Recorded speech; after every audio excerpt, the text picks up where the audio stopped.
abençoe, que Deus esteja fazendo algo diferente no teu coração essa noite, amém? Diferente para melhor, né? Olha, Deus só faz diferença para melhor, nunca para pior. Olha, até a disciplina de Deus é boa, né? É para a nossa correção, para o nosso progresso espiritual.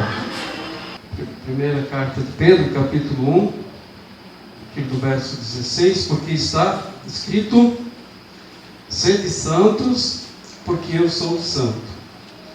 Ora, se invocais como Pai aquele que sem acepção de pessoas julga segundo as obras de cada um, portai-vos com temor durante o tempo da vossa peregrinação, sabendo que não foi mediante coisas corruptíveis, como prata ou ouro, que fostes resgatados do vosso fútil procedimento que vossos pais vos negaram, mas pelo sangue precioso, como de cordeiro sem defeito e sem mácula, o sangue de Cristo, conhecido como é feito antes da fundação do mundo, porém manifesto no fim dos tempos, por amor de vós, e que por meio dele tendes fé em Deus, o qual o ressuscitou dentre os mortos e lhe deu glória, de sorte que a vossa fé e esperança estejam nele. Nós conhecemos bem alguns textos da Bíblia, né? Esse texto de João 10,10, quando Jesus diz: eu vim para que tenham vida, tenham em abundância. Lá no capítulo 8 de João também, quando Jesus fala, né, dessa libertação, se o Filho vos libertar, verdadeiramente sereis livres. Eu anotei aqui até o refrão de um cântico que nós cantamos há pouco, que diz: limpa o meu coração, abre os meus olhos para que eu possa ver, com o amor que tens por mim. É forte isso, né? O mesmo amor que tu tens por mim, eu te amo. É difícil retribuir assim, né, ao amor de Deus, mas esse na verdade é o alvo, né, de nós correspondermos ao amor de Deus. Aqui fala, né, dessa necessidade de buscarmos a santidade. Sede santos, porque eu sou santo. E esse refrão esse cântico continua: quero ser igual a ti. Isso aqui teologicamente não é muito correto, porque a gente não vai ser igual a Deus, a gente vai ser semelhante, né? Então esse cântico na verdade tem um erro teológico aqui. Quem quis ser igual a Deus foi o diabo, né? Então às vezes a gente canta e não pensa, né? Mas nós não vamos ser igual a Cristo, né? Nunca. Nós vamos ser semelhantes, nós buscamos a semelhança, né? Sermos parecidos com Ele, né? Mas iguais nós não vamos ser, porque Ele é Deus. Mas deixa assim, porque eu creio que quem compôs isso tinha talvez a intenção de falar isso, né? Que nós queremos ser imitadores de Cristo, né? Tudo o que eu sou é para teu louvor, pois contigo vou viver para sempre. Então, de nós projetarmos esse ideal tão grande, né? Nós perseguimos isso, nós perseguimos a eternidade, nós perseguimos a semelhança de Cristo, e nós somos libertos por um preço muito alto. Aqui fala, né, vocês devem ser santos, porque eu sou santo, né? Então, se vocês invocam como Pai aquele que sem acepção de pessoas julga segundo as obras de cada um, vocês devem se portar com temor durante o tempo que vocês estão aqui neste mundo, porque o preço da vossa libertação foi muito alto, né? Sabendo que não foi mediante coisas corruptíveis, essas coisas todas que a gente compra e que com o tempo se desgastam e a gente tem que substituí-las, né? E isso que ele fala das coisas mais preciosas aqui, como prata ou ouro, não foi algo muito maior, né? Nós somos libertos pelo sangue de Jesus, mas ele usa essa expressão, né, do fútil procedimento que os vossos pais vos legaram. Um procedimento às vezes inconsequente, né, sem conhecimento, sem discernimento, e que muitas vezes trouxe consequências horríveis sobre a nossa vida. Então, aqui fala de uma libertação de todas essas coisas que a gente herdou, às vezes, na nossa cultura familiar, no procedimento dos nossos antepassados. E teve um tempo que se falava muito dessa questão de maldição hereditária e essas coisas. Hoje não se ouve mais falar muito.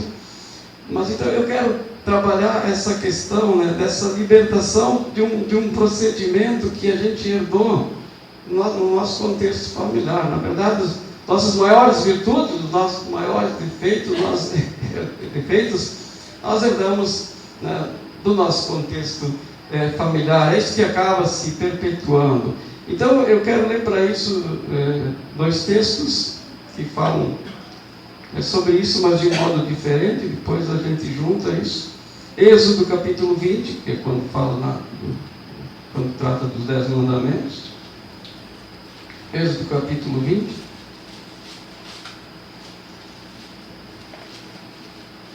Versos 4 a 6. Não farás para ti imagem de escultura, nem semelhança alguma do que há em cima nos céus. Então, em honra aos astros, esse tipo de coisa que as pessoas correm atrás. Nem embaixo na terra, das coisas que estão por aqui, visíveis, nem de animais, monstros marinhos, daquilo que é embaixo da terra. Não é para fazer imagem de nada disso. Não as adorarás, nem lhes darás culto, porque eu sou o Senhor teu Deus, Deus zeloso.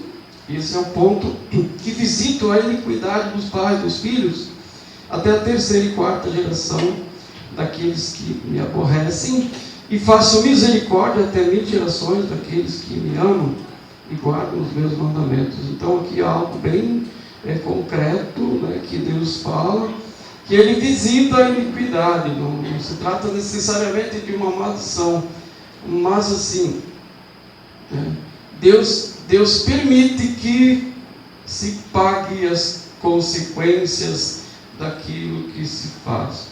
Só que isso se tornou, digamos, dentro de um povo legalista como um povo de Israel, passou a ser um negócio meio radical demais. Tipo assim, nasce uma criança, filha de um pai que cometeu algum pecado mais abominável, aquela criança já nasce estigmatizada, como que sendo praticamente certo que ela vai ter o mesmo destino do pai.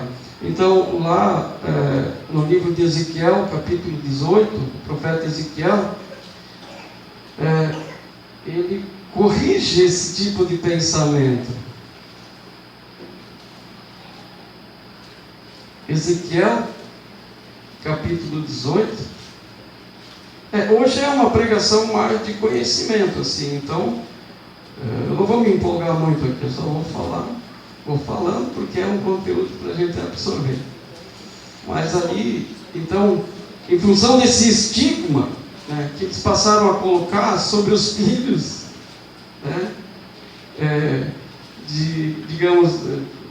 de pessoas que publicamente eram vistas como pecadoras, aí Ezequiel traz essa palavra: veio a minha palavra do Senhor, dizendo: que tendes vós, que acerca da terra de Israel proferis este provérbio, dizendo: os pais comeram uvas verdes, e os dentes dos filhos se embotaram? Tão certo como eu vivo, diz o Senhor, jamais direis este provérbio em Israel: eis que todas as almas são minhas, como a alma do pai, também a alma do filho é minha. A alma que pecar, essa morrerá. Sendo, pois, o homem justo, fazendo juízo e justiça, não importa de quem ele tenha sido filho, não comendo carne sacrificada nos altos, nem levantando os olhos para os ídolos da casa de Israel, nem contaminando a mulher de seu próximo, nem se chegando a mulher na sua menstruação, não oprimindo a ninguém, tornando ao devedor a coisa penhorada, não roubando, dando seu pão ao faminto, cobrindo o nu com vestes, não dando seu dinheiro à usura, não recebendo juros, desviando a sua mão da injustiça e fazendo verdadeiro juízo entre homem e homem, andando nos meus estatutos, guardando os meus juízos e procedendo retamente, tal justo certamente viverá, diz o Senhor. Depois, ali no verso 23, né, ele fala algo bem interessante, né? Acaso tenho eu prazer na morte do perverso? Diz o Senhor Deus. Não desejo eu antes. Não, desejo eu antes que ele se converta dos seus caminhos e viva. Mas desviando-se o justo da sua justiça e cometendo iniquidade e fazendo segundo todas as abominações que faz o perverso, acaso viverá? De todos os atos de justiça que tiver praticado, não se fará memória. Na sua transgressão, porque transgrediu, e no seu pecado que cometeu, neles morrerá. No entanto, dizeis: o caminho do Senhor não é direito. Ouvi agora, a casa de Israel: não é o meu caminho direito? Não são os vossos caminhos tortuosos? Desviando-se o justo da sua justiça e cometendo iniquidade, morrerá por causa dela. Da iniquidade que cometeu, morrerá. Mas convertendo-se o perverso da perversidade que cometeu e praticando o que é reto e justo, conservará ele a sua alma em vida. Então, embora exista uma grande possibilidade de que realmente as minhas iniquidades sejam visitadas na vida dos meus filhos, os meus filhos, eles são donos do próprio destino e eles podem fazer a decisão de viver de maneira diferente. A grande probabilidade, por exemplo, é que o filho de um pai alcoólatra também se torne alcoólatra, mas não necessariamente. Há muitos casos que acontecem o contrário. Mas, mesmo assim, nós precisamos olhar para isso e considerar a palavra que existe lá no capítulo 20 de Êxodo, que de fato, Deus visita a iniquidade dos filhos até a terceira e quarta geração. Há um peso espiritual sobre quem se desvia do Senhor, e é quase que uma consequência natural que os filhos vão acabar sofrendo algum tipo de consequência. E o problema é que isso cria uma corrente, porque então, quanto mais uma geração dessa terceira ou quarta geração segue pelo mesmo caminho, já pula uma geração adiante, e pula uma geração adiante. E é assim que o homem chegou até aqui, porque, na verdade, a palavra é muito clara: todos pecaram e carecem da glória de Deus. E à medida que nós pecamos, nós temos a grande chance de perpetuar esse pecado nas pessoas que nós influenciamos. Então, o lugar onde nós temos maior influência é na própria família. Então,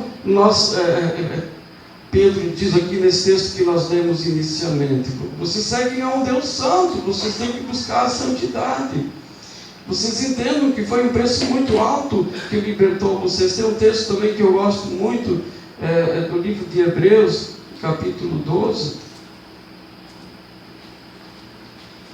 Não estava aqui no script, mas nós podemos ler que ele fala no começo do capítulo 12: portanto também nós, visto que temos a rodear-nos tão grande nuvem de testemunhas, desembaraçando-nos de todo o peso e do pecado que tenazmente nos assedia, corramos com perseverança a carreira que nos está proposta, olhando firmemente para o autor e consumador da fé, Jesus, o qual, em troca da alegria que lhe estava proposta, suportou a cruz, não fazendo caso da ignomínia, de ser envergonhado, e está sentado à destra do trono de Deus. Considerai, pois, atentamente aquele que suportou tamanha oposição dos pecadores contra si mesmo, para que não vos fatigueis desmaiando em vossa alma. Ou seja, nós temos que perseverar na busca de uma vida santa, para que nós possamos quebrar essa possibilidade que tem de nós transmitirmos já um legado ruim para os nossos filhos, e nós passarmos adiante um legado de santidade, de uma vida realmente que inspira esse desejo de continuar seguindo ao Senhor. Então a pergunta, porque esse é um assunto às vezes mal compreendido: mas existe ou não existe, digamos, maldição hereditária? Existe. Talvez a palavra mais adequada não seja maldição, mas seja uma probabilidade de pagar as consequências dos pecados que nós transmitimos para as gerações seguintes. Então, porque Deus não é um Deus que amaldiçoa. Ele diz aqui em Ezequiel: eu não tenho prazer na morte do pecador. Então essa expressão maldição hereditária não é bíblica. Deus não amaldiçoa ninguém, né? Mas Deus visita a iniquidade dos filhos, dos pais dos filhos, até a terceira e quarta geração. Só que isso não é um fatalismo.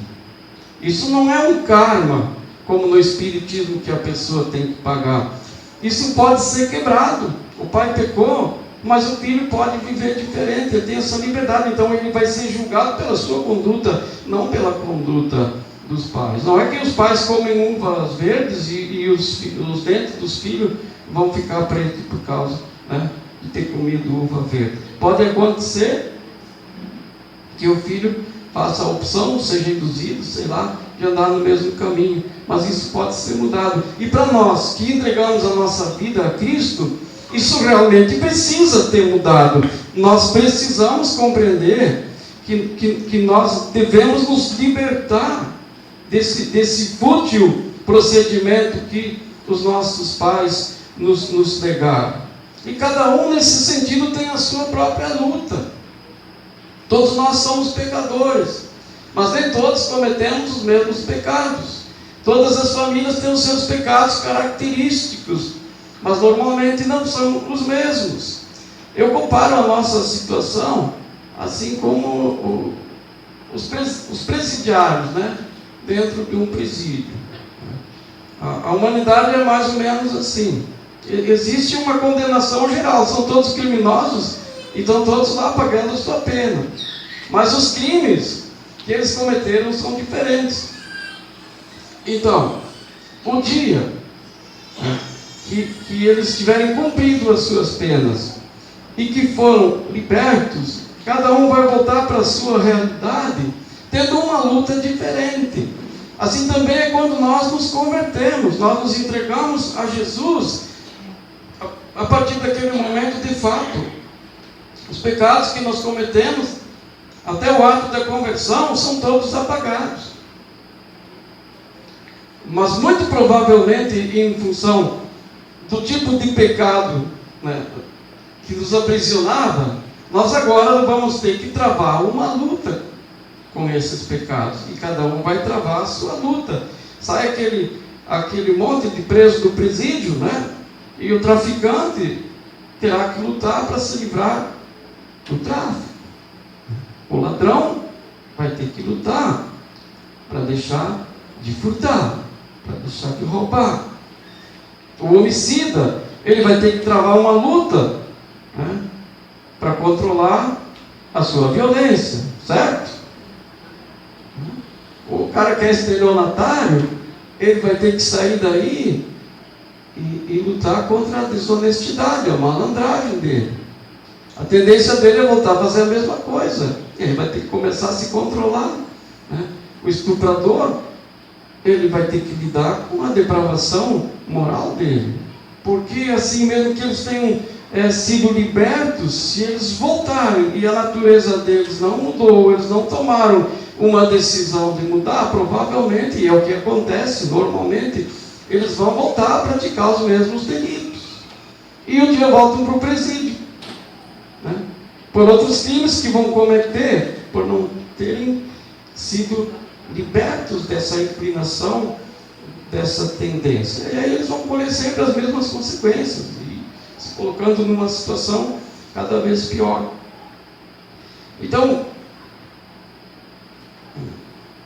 Pedro diz aqui: vocês precisam se libertar das coisas fúteis que vocês herdaram na vossa cultura familiar, que os vossos pais vos legaram, porque agora vocês têm que seguir a um Deus santo, e não foi por qualquer preço que vocês foram libertos. E também considerando o propósito disso, como esse cântico, né? Eu quero viver para sempre com o Senhor, eu quero herdar promessas eternas. Então eu tenho que me aproveitar dessa oportunidade que eu tive de ser solto novamente, de ser livre outra vez, e então ter uma vida realmente diferente, uma vida transformada. Sabe que nós temos a mania, né, de endeusar os nossos antepassados, especialmente se eles já morreram. Né? Aí da gente se falar qualquer coisa a respeito do comportamento lá do bisavô, do tataravô, e às vezes a gente nem sabe o que eles fizeram, mas são todos santos agora, né? Assim, na nossa concepção.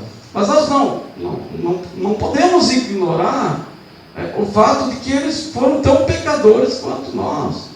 E talvez cometeram pecados abomináveis, que talvez nunca vieram à luz. Mas nós herdamos essa natureza deles. E às vezes nós nos deparamos com certas lutas interiores, com certas dificuldades, e nós não sabemos a origem delas. Mas pode muito bem ser, né, que é Deus, no certo sentido, visitando a iniquidade daquilo que os nossos antepassados cometeram. Que nós agora somos livres em Jesus. Somos. Mas nós temos que fazer valer essa libertação. Então nós não podemos assim ser inocentes nesse sentido.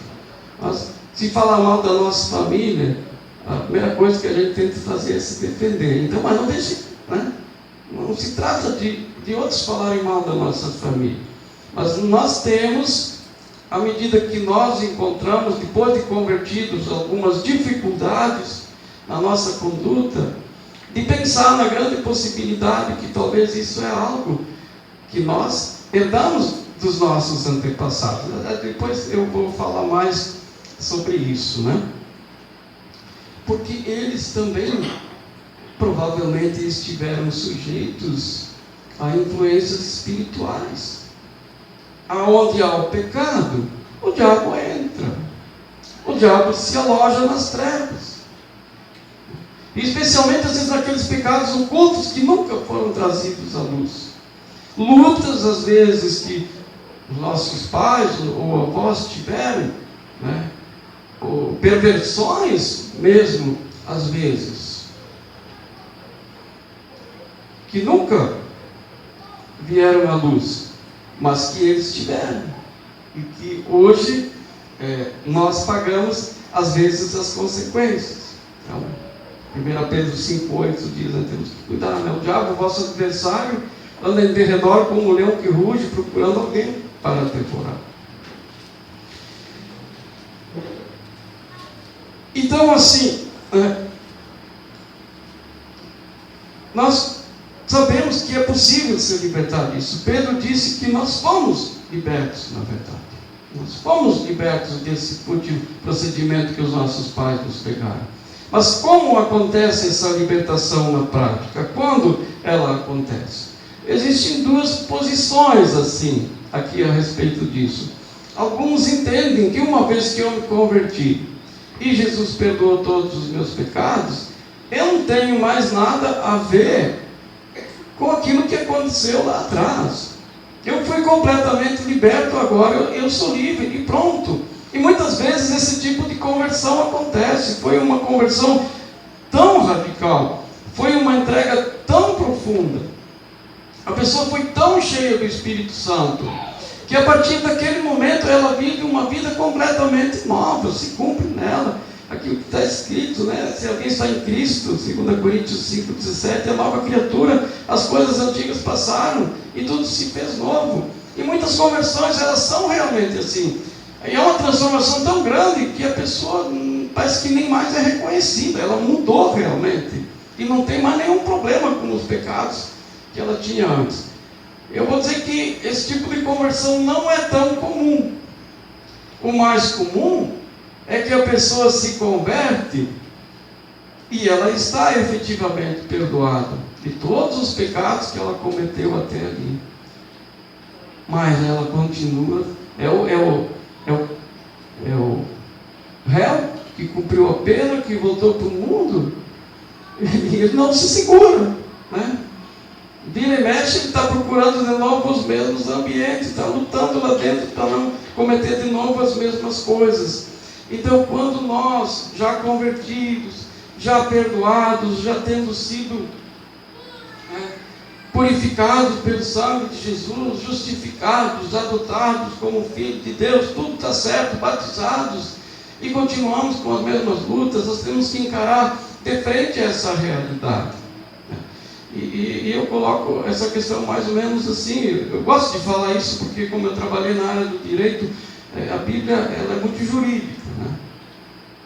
O linguajar da Bíblia às vezes é bem jurídico. Justificação é um termo jurídico. Quando eu sou tornado justo através de algum ato de justiça, quando sou absolvido, digamos, de um crime no qual eu fui acusado. Mas assim, tem a questão da propriedade e da posse. Se eu compro uma terra, eu ganho a escritura daquela terra, eu sou proprietário. Eu vou para casa com aquela escritura, eu digo para Simone: Simone, agora nós somos proprietários daquela terra. Vamos lá ver como é que ela está. E a gente chega lá, está virado no mato aquele negócio. Como é que eu vou limpar isso aqui? Sabe? Então a gente tem que tomar posse. E às vezes a libertação é a mesma coisa. Juridicamente, nós recebemos a Escritura, nós fomos libertos efetivamente. O diabo não tem mais direito sobre nós. Ninguém pode reclamar a propriedade daquela terra que eu comprei, mas eu tenho que ir lá e tomar posse dela. E isso às vezes exige um trabalho, e um trabalho árduo, que cabe a mim realizar. Colossenses 1,13 fala que Jesus nos transportou do império das trevas para o reino do Filho do seu amor. Lá ainda no livro de Colossenses, capítulo 2, tem um texto bem interessante.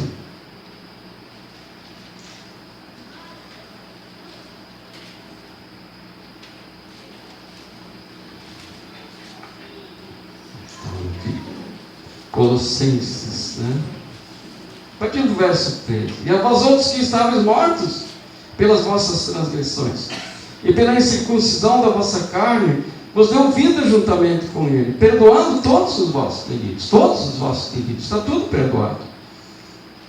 E tendo cancelado o escrito de dívida que era contra nós, que constava de ordenanças, o qual nos era prejudicial, removeu-o inteiramente, encravando na cruz. E despojando os principados e as potestades, publicamente os expôs ao desprezo, triunfando deles na cruz. Então, juridicamente, isso já aconteceu. O diabo não tem mais nada que reclamar na minha vida. Mas eu preciso tomar posse dessa nova realidade. Se eu quero realmente, como o apóstolo Pedro nos adverte, de nos tornarmos santos, nós precisamos nos livrar de todas essas coisas, nos desembaraçar de todas essas coisas, para podermos realmente correr a nossa carreira. Porque se mesmo tendo entregado a minha vida a Jesus, eu continuo com certos pensamentos, eu continuo tendo certos comportamentos, eu continuo tendo certos sentimentos, que me afastam de Deus, que me afastam das pessoas. Eu preciso, então, como liberto pelo sangue de Jesus, eu preciso, então, tomar posse dessa libertação. Então, eu queria falar um pouco sobre isso, Como nós devemos tomar posse dessa libertação? A primeira questão, assim, que nós temos que ser bem honestos, nós temos que identificar aquelas áreas. Mesmo a gente ora, a gente tem desejo de mudar e não consegue. Nós precisamos identificar isso na nossa vida. Esses procedimentos fúteis, às vezes, sabe, tem coisas, parece que aquilo, a gente não consegue segurar, aquilo sai, e depois que sai, a gente fica com vergonha, a gente fica arrependido, depois que saiu da boca aquela palavra, a gente diz: por que eu fui falar, devia ter ficado quieto. Só que isso acontece repetidamente, acontece uma vez, acontece duas, acontece três, a pessoa tem problema na área da lascívia, da sensualidade, e ela não gosta daquilo, ela se incomoda cada vez que acontece. Só que assim, e continua acontecendo. A pessoa mente e ela não se sente bem por ter mentido. Ela se sente muito mal com aquilo, mas ela continua mentindo. E às vezes temos que ser honestos e olhar para trás. e pensa assim, mas de onde veio isso? E às vezes existe algum membro da família, né, que tinha esse mesmo problema que eu tenho, né, e eu acabei herdando aquilo. Então vou ler algumas coisas aqui, né? Se observarmos na prática, vemos que certos pecados e certas fatalidades se repetem de geração em geração em determinadas famílias. Mãe solteira gera outra mãe solteira. Pai alcoólatra gera filho alcoólatra. Doenças que dizem ser genéticas podem ser espirituais, como tendência à loucura, depressão, síndrome. As síndromes todas que tem nessa área psicológica hoje estão cada vez mais cometendo tanta gente, síndrome de pânico, tendência ao suicídio, transtorno bipolar, acidentes às vezes, que se repetem nas mesmas famílias, sabe? O pai morreu de um acidente, o filho morreu de um acidente, o neto morreu de um acidente. Tá, mas por que essa coisa se repetindo nas mesmas famílias? O que aconteceu ali atrás? Nós precisamos fazer essas perguntas e não precisamos ter medo de perguntar, às vezes, quando irmãos na fé, e às vezes naquela família se repete sempre as mesmas coisas. Nós temos que conversar abertamente sobre isso, e nós precisamos, ao menos, nos permitir e parar de endeusar as pessoas que já morreram e começar a perguntar, mas o que aconteceu, com os meus antepassados? Porque está escrito lá na palavra que essa iniquidade ela vai acabar visitando as gerações seguintes. Graças a Deus que ali fala que Deus visita a iniquidade até a terceira e quarta geração e abençoa até 20 gerações aqueles que obedecem, mas Deus não pode deixar passar em branco certas realidades. Em algumas famílias há um orgulho arraigado. Tem famílias como as pessoas são orgulhosas, impressionante, é tudo igual, né? Mas de onde veio isso? Alguém começou esse negócio. Então é bom a gente olhar para trás e ver, eu tenho que parar com isso, porque agora eu me converti, e a Bíblia diz que eu tenho que ser humilde, né? Outras, essa coisa por dinheiro, materialismo, dinheiro, tá? Mas onde começou isso? Agora eu me converti, posso ter uma vida modesta, a minha autoestima não depende de ser rico ou pobre, a minha autoestima depende agora do fato de que eu sou filho de Deus, de que eu sou nova criatura. Complexos de inferioridade, sabe? Tem famílias que, sabe, sempre se acham menos.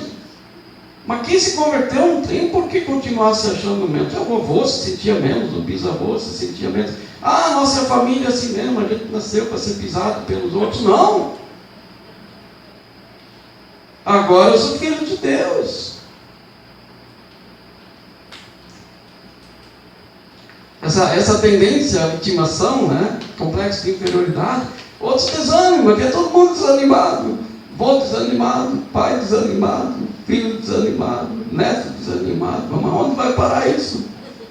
Vamos acabar com esse desânimo agora, vamos viver pela fé, nascemos de novo. Essas coisas existem. Espírito de pobreza, também.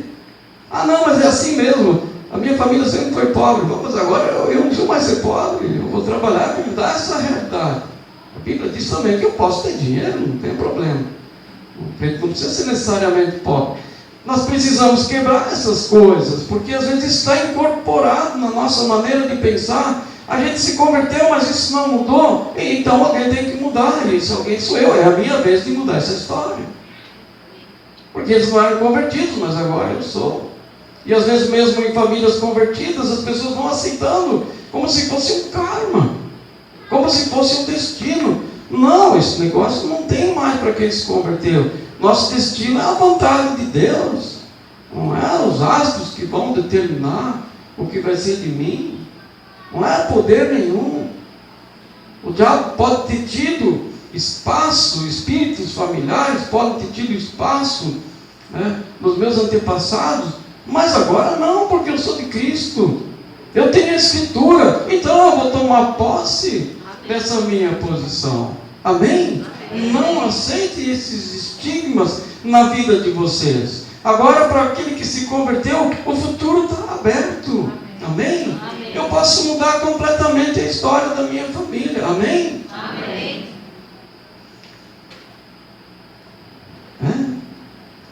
Espírito de preguiça, espírito de relaxamento. O crente não é para ser preguiçoso, não é para ser relaxado. Ele é filho de Deus, ele é sal da terra, luz do mundo. Quebra com isso. Perversões sexuais é o que mais tem na nossa realidade aqui. E daí a gente não sabe, porque acontece tanta coisa. Olha um pouco para trás, para de endeusar o avô, a avó. Porque ela era uma santa, porque era um santo. Eram pecadores também. E talvez tivessem perversões das quais nunca ninguém ficou sabendo. Mas por que está acontecendo isso agora, às vezes, na minha família? Bom, às vezes a gente fica sabendo, às vezes não fica sabendo, às vezes Deus revela. Mas nós precisamos nos posicionar.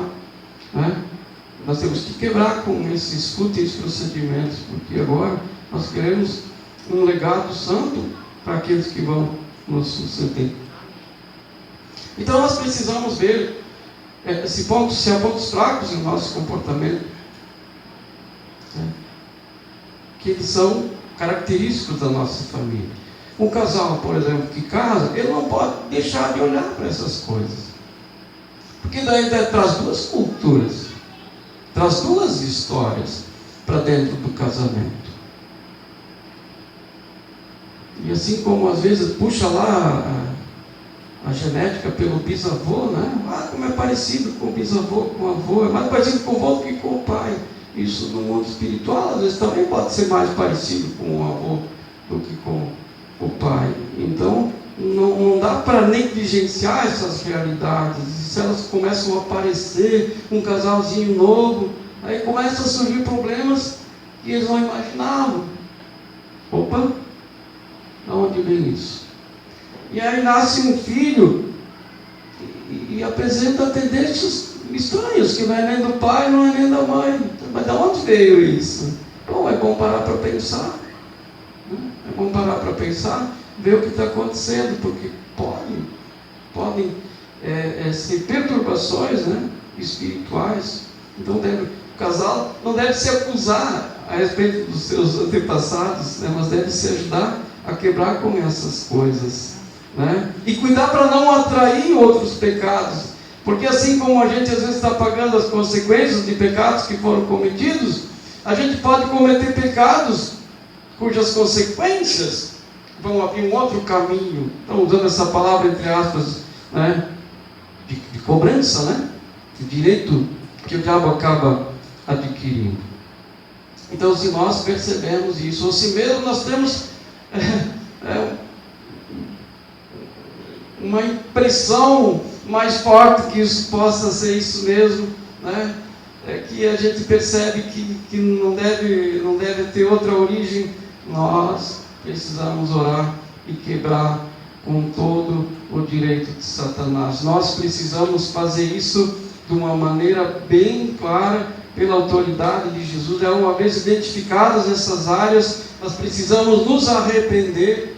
Senhor, perdoa por esses pecados que os meus antepassados cometeram, para que eles não atinjam a mim e aos meus filhos. Coloca tudo debaixo do sangue de Jesus. Pede perdão, então declara pelo sangue de Jesus que todo o escrito de dívida foi pregado lá na cruz, que o diabo não tem o direito de continuar cobrando isso, que espírito nenhum tem o direito de continuar vivendo na nossa casa, porque já vivia lá às vezes, num tempo anterior.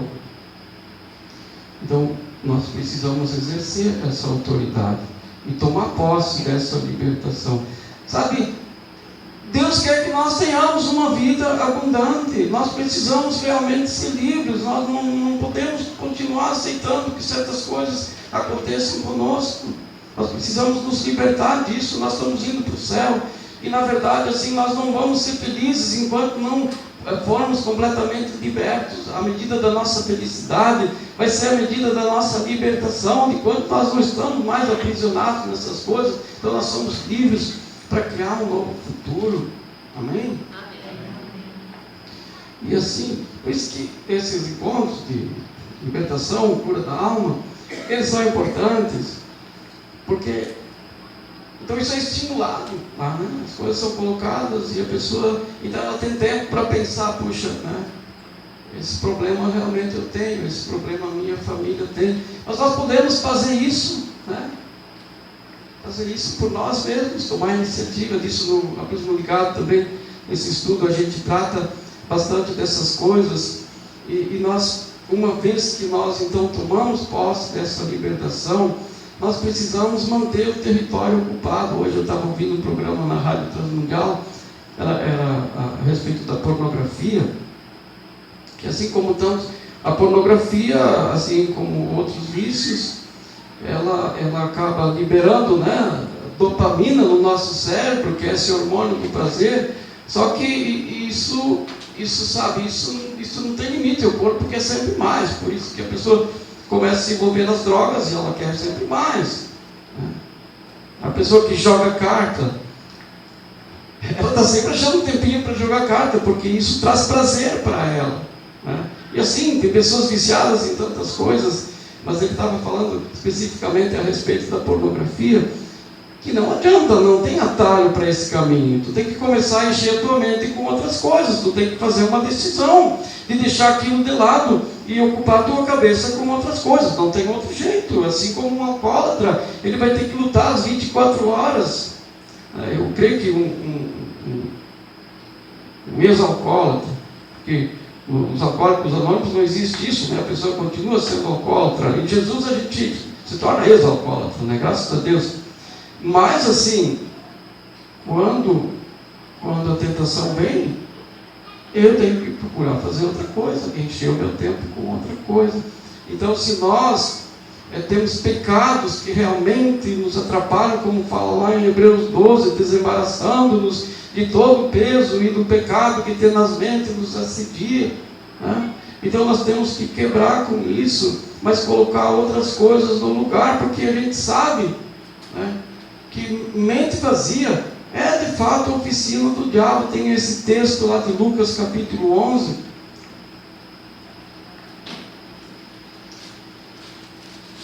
que Jesus fala a respeito disso, né? Lucas 11, 24 a 26.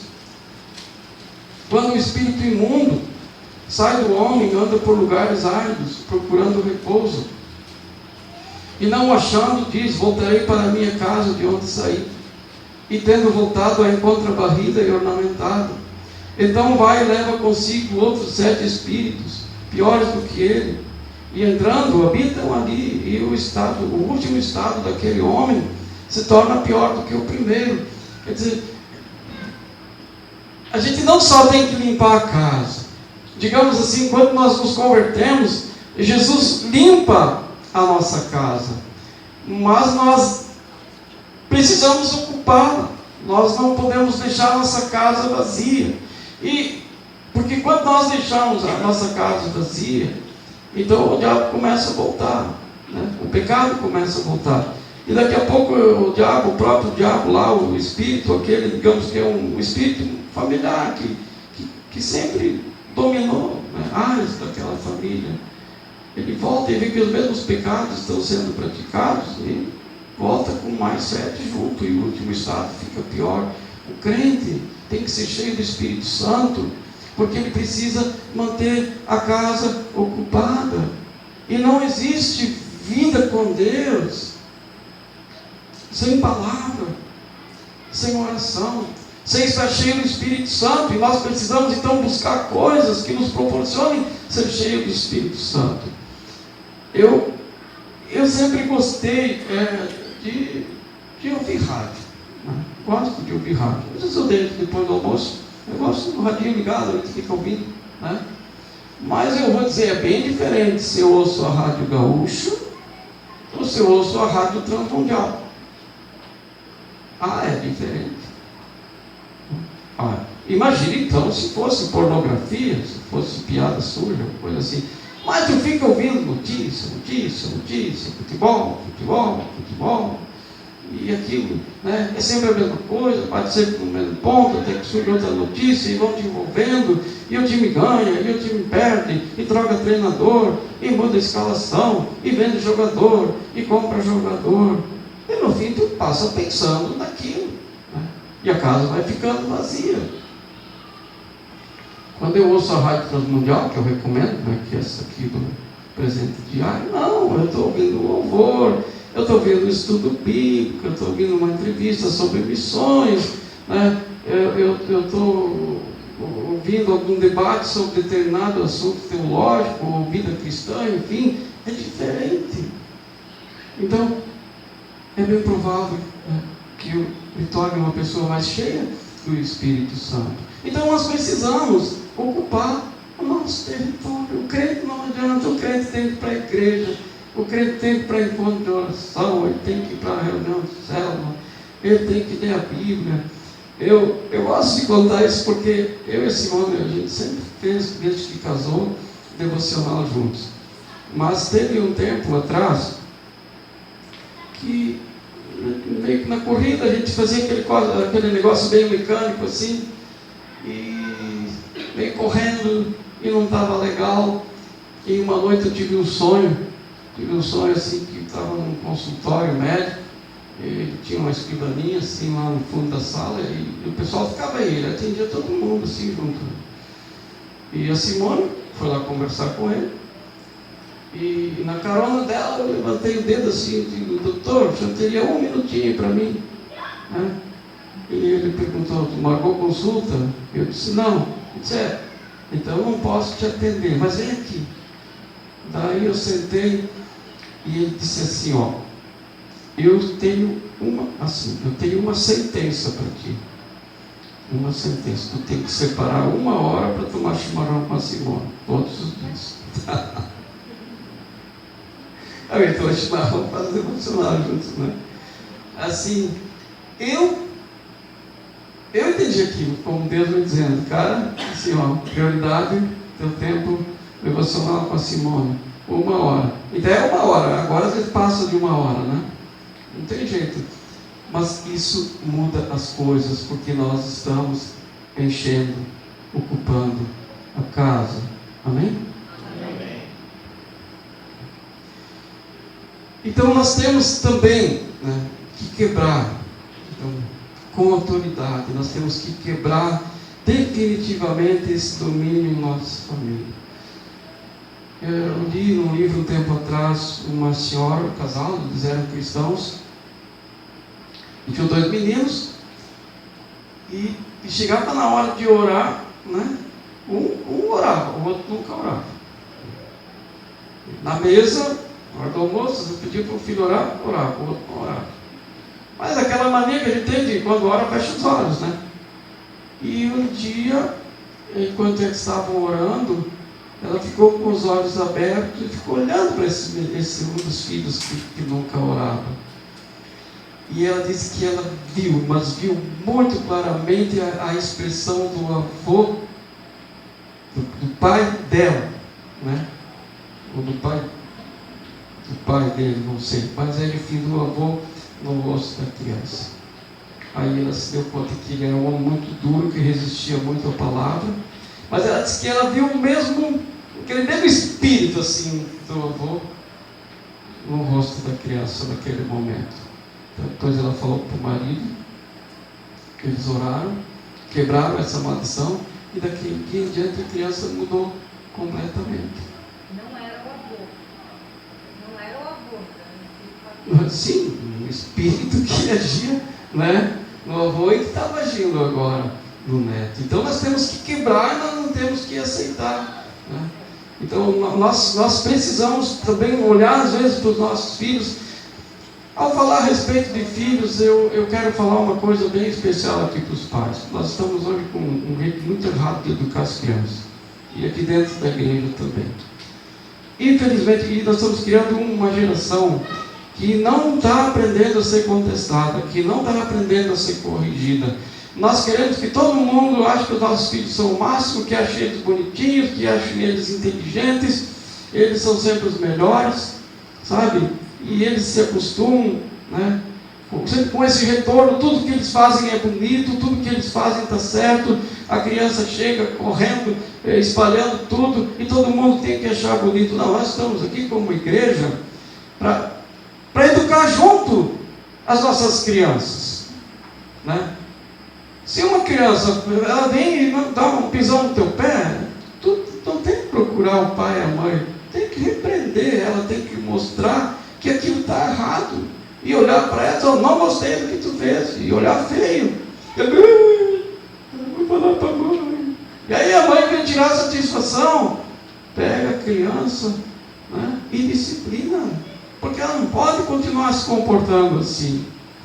Entendeu? Às vezes nós mesmos hoje permitimos que esses pecados sejam perpetuados na vida dos nossos filhos, porque nós não queremos mais corrigir, né? Nós queremos que os nossos filhos sempre sejam aceitos, né? Que sejam vistos como os santinhos, assim como a gente olha nos antepassados, tudo santo, agora os nossos filhos também são tudo santo. Aí como é que vai ficar a coisa? Né? Como é que esses pecados vão ser quebrados? Esses domínios vão ser quebrados? Não é assim que nós devemos agir. Se o meu filho fez alguma coisa que o Rogério não gostou, digamos assim, agora eu acho que ele não vai ter coragem, né, para dar um duro no Natanael, né? O Natanael já cresceu demais.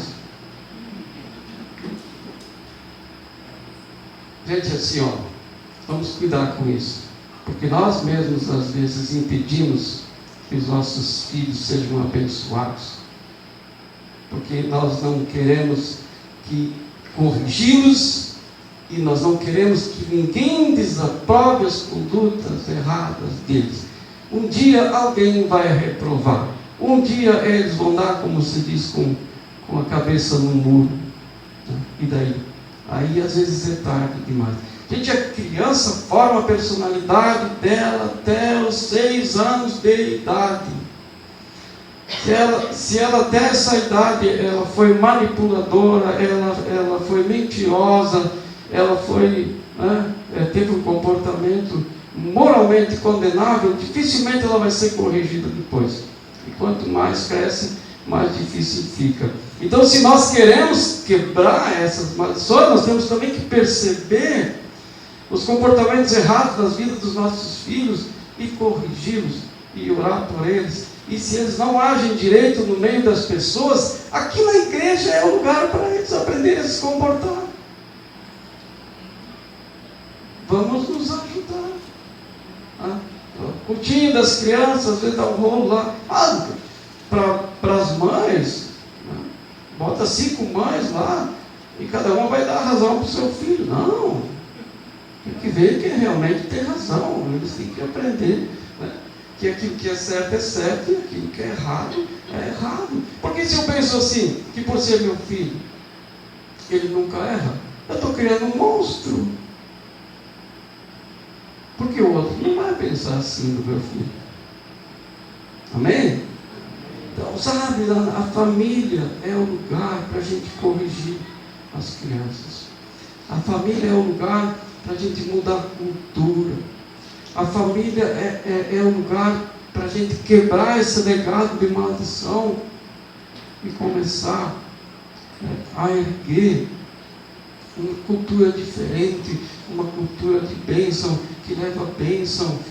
Deus chamou Abraão para abençoar as famílias. Então precisamos olhar isso, sabe, sem muito romantismo, porque o diabo não vai se importar com isso, sabe? Onde tiver pecado, ele vai entrar. O melhor gesto de amor para os nossos filhos é corrigir eles, né? E nós devemos ser gratos por aqueles irmãos que têm a coragem de corrigir os nossos filhos, amém? E nós temos também que ter a coragem de nos corrigir mutuamente. E assim, por fim, né, nós temos então que ter uma vida consagrada diante de Deus. Nós precisamos, assim como nós precisamos encher né? Nos encher interiormente do Espírito Santo, né? Das nossas atitudes, né? Nós temos que nos vestir da armadura de Deus. E eu quero ler com vocês o texto de Efésios, capítulo 6. Uma cidade, né, nos tempos antigos, ela tinha que ter duas coisas. Ela tinha que ter ordem interna, né? E tinha que ter muralhas para proteger dos perigos de fora, né? A nossa casa também é assim hoje. A gente só se sente seguro, se sente bem quando a gente está em paz dentro de casa. E tem uma cerca boa, né? Com um portão, com chave, uma coisa assim, para proteger dos perigos de fora. Assim é a nossa vida espiritual. Aqui a palavra diz, né? Capítulo 6 de Efésios, a partir do verso 10: quanto ao mais, sede fortalecidos no Senhor e na força do seu poder, revestidos de toda a armadura de Deus, para podermos ficar firmes contra as ciladas do diabo. Porque a nossa luta não é contra o sangue e a carne, e sim contra os principados e potestades, contra os dominadores deste mundo tenebroso. E esse pessoal aí não tem piedade de ninguém. Contra as forças espirituais do mal nas regiões celestes. Portanto, tomai toda a armadura de Deus, para que possais resistir no dia mau. E depois de teres vencido tudo, permanecer inabaláveis. Estai, pois, firmes, cingindo-os com a verdade. Sabe? Verdade é verdade, mentira é mentira. Verdade para nós é palavra de Deus, amém? Amém. Te amarra nela, cingindo-vos com a verdade, e vestindo-vos com a couraça da justiça. A couraça da justiça é uma vida direita. Se tu não deve, tu não precisa temer. Isso é a couraça da justiça. Ter uma vida direita e ninguém vai te acusar. E se te acusar, vai estar sendo injusto. E tu está tranquilo, tu dorme tranquilo. Pastor Felipe lá de Cuba, aliás, orem por eles, porque eles são uma campanha agora de visitar as igrejas lá em Cuba, e ele pediu oração. Mas no estudo que ele deu para nós lá em Guaporé, no encontro de líderes, ele disse: olha, o meu pastor, que me discipulou, ele sempre falava uma coisa: faz as coisas certas, porque daí tu dorme tranquilo. E é isso é couraça da justiça. Nem os homens, nem o diabo pode te acusar. Calçar os pés com a preparação do Evangelho da Paz. Eu não estou aqui para brigar com ninguém, mas para anunciar o Evangelho. Se alguém não gosta, não precisa ficar bravo também. Amém? Nós pregamos o Evangelho da Paz. Quando não tem paz, Jesus disse: chega numa casa da paz, esteja nessa casa. Se receberem vocês, fiquem ali, né? Se não receberem vocês, vão embora. Não vai ficar num lugar que não te recebe em paz. Então, às vezes a gente, ao pregar o Evangelho, a gente fica discutindo. Não, nós só temos que pregar o Evangelho. Quando começa a discussão, vai embora. É porque já não te receberam. Amém? Embraçando sempre o escudo da fé, com o qual podeis apagar todos os dardos, as flechinhas incendiárias, né, do inimigo. Tomai também o capacete da salvação e a espada do Espírito, que é a palavra de Deus, essa certeza na minha mente de que eu sou filho de Deus, de que eu estou salvo, de que eu estou perdoado, de que o diabo não pode me acusar nem me tirar das mãos de Jesus. Tomai o capacete da salvação e a espada do Espírito, que é a palavra de Deus. Está escrito, não está escrito, não está escrito, e acabou. Com toda oração e súplica, orando em todo o tempo do Espírito, e para isso vigiando com toda perseverança e súplica por todos os santos. E ele diz: ore por mim também, porque eu também sou humano, o apóstolo Paulo. E também ore por mim, para que me seja dado no abrir da minha boca a palavra, para que com intrepidez fazer conhecido o mistério do Evangelho, pelo qual sou embaixador em cadeia, estava preso, para que em Cristo eu seja ousado para falar como me cumpre fazer. Então, assim, que fique claro, não existe uma sina, um destino do jeito que viveram os teus antepassados, ou que tu cometa os mesmos pecados que eles cometeram. Amém? Amém. E se em alguma área tu está tendo dificuldade, toma posse, que o diabo está ocupando indevidamente uma propriedade tua. Amém? Amém. Toma posse da libertação em nome de Jesus, pelo poder do sangue de Jesus. e quer continuar livre, se enche do Espírito e leva uma vida direita. E ora bastante, né? E dê bastante a palavra de Deus. E vai dar tudo certo, porque nós somos chamados a ser libertos. Pedro disse: foi pelo sangue de Jesus que vocês foram libertos do fútil procedimento que os vossos pais nos legaram. Amém? Eu gostaria de orar com vocês. Talvez Deus falou contigo em alguma área aí da tua vida. Então, agora a hora agora é a hora então de fazer valer a autoridade de Jesus na tua vida. Então eu não aceito mais esse comportamento. Isso me incomoda, isso só me atrapalha, isso só está me arrastando para trás, isso só está prejudicando a minha vida, a minha família. Eu vou quebrar com isso em nome de Jesus. Vamos orar. Pai querido, Tu conhece as nossas vidas, Tu conhece a minha vida, Tu conhece também o quanto eu mesmo, Senhor, luto com essas realidades, Pai.